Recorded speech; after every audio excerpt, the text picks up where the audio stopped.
are responsible for everything in your life.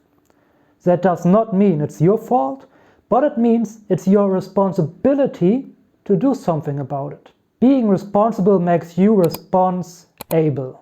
Unfortunately, most people focus on things outside of themselves when it comes to their suffering, their emotional pain, and the issues that they deal with. Just as Eckhart Tolle says here.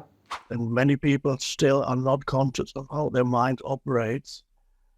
They locate all the source of their troubles outside themselves. The problem with that is that it's extremely disempowering. If the source of your issue is outside of you, you cannot do anything about it. But that's not true. You are always in control.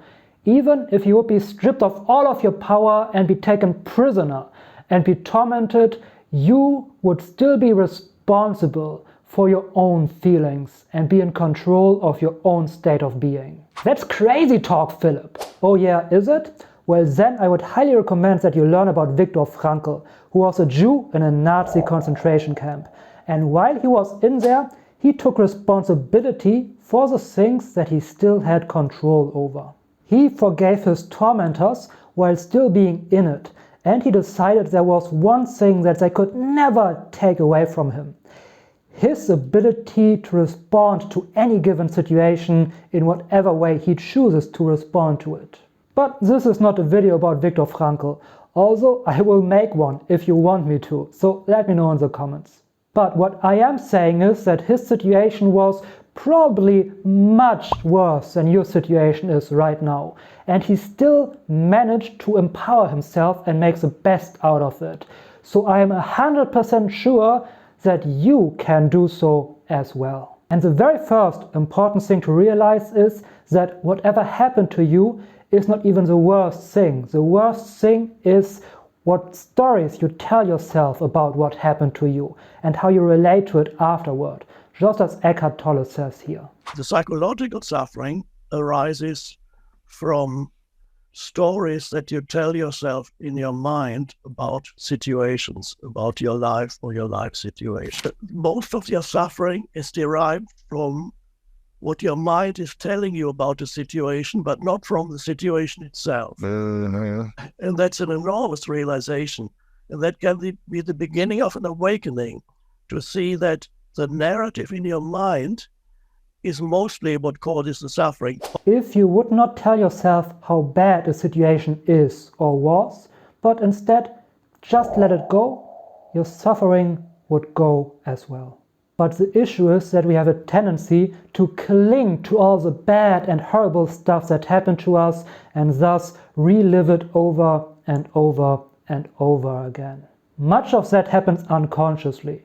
For example, if we experience love withdrawal in childhood, our subconscious tells us that we must be unworthy or unlovable because of that. Again, that's not your fault, but it's your responsibility to do something about it and work on changing and healing and growing. And we'll get into how at the end of this video. But for now, let's look at everyday situations that you might encounter and what you could do in these situations. How would I experience this moment without adding any thought to it? Okay, so there you stand, and this would bring your attention into the present moment. And so your attention moves into the present moment, and in this present moment, you're standing there and you're breathing, you're looking around, people moving, whatever the room is you find yourself in, you're breathing, you're perceiving things, people, and suddenly you may find that this moment is actually free of suffering. The suffering did not arise, was not caused by the external circumstance. It was caused by the narrative in your mind about this circumstance. Stop thinking and being in your head and become present, because chances are that right now, in this present moment, there's nothing bad or negative going on. Now your mind might tell you bad stories because of past situations and wounds that you have inside of you, and we'll get into how to heal that. But if you practice staying in the present moment instead of in your head, many struggles will just fall off of you. For example, what are you doing when an obstacle arises in your life? How do you face an obstacle? What is your state of consciousness when an obstacle arises? Do you immediately become angry?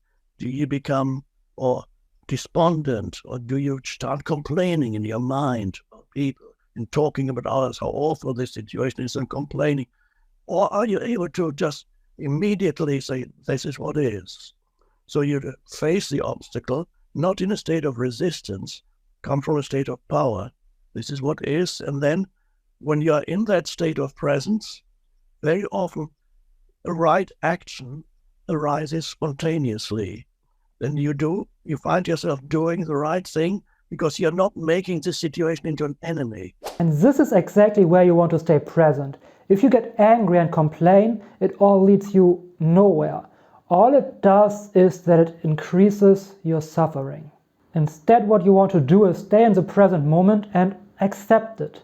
And what Eckhart Tolle said last year is very powerful. Don't make the situation into an enemy, and your mind will have much more capacity to deal with it and come up with a solution. And if you think that's impossible or too hard, think back to Viktor Frankl.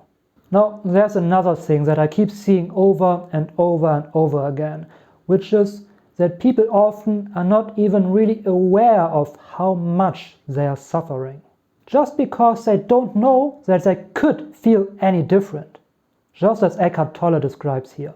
Very often, they are not recognized as suffering by people. If you're not conscious of how your mind operates, you don't even know that you are suffering.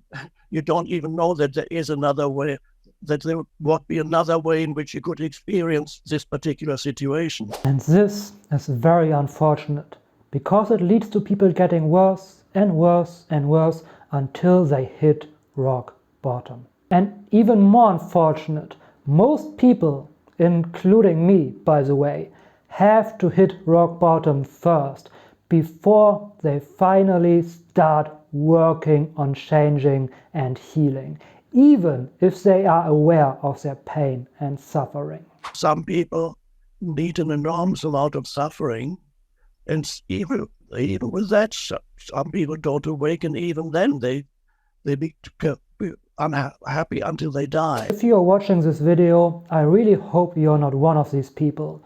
But if you're watching this video and all you do is watching videos instead of taking action and working on yourself, let this be your wake-up call.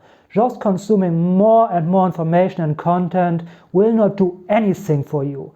You need to take actual action. Hitting rock bottom is no fun, believe me.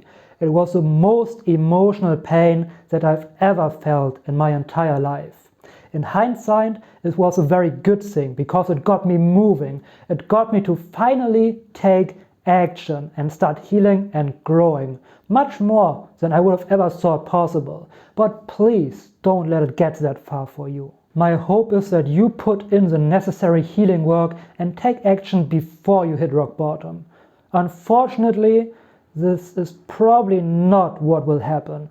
Most people have to experience this almost unbearable amount of pain first before they finally start working on themselves and doing something about their situation. So stop consuming more information and watching video after video after video and start taking action.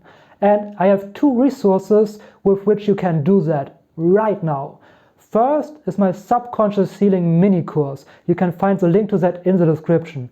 Go through that, it will help you. The other thing is my Feel Your Feelings meditation. You can find it right over there. In there, I basically help you to bring up your feelings that are suppressed down there inside of you and then resolve them in the process. It's one of the exact meditations that my clients use. See you over there.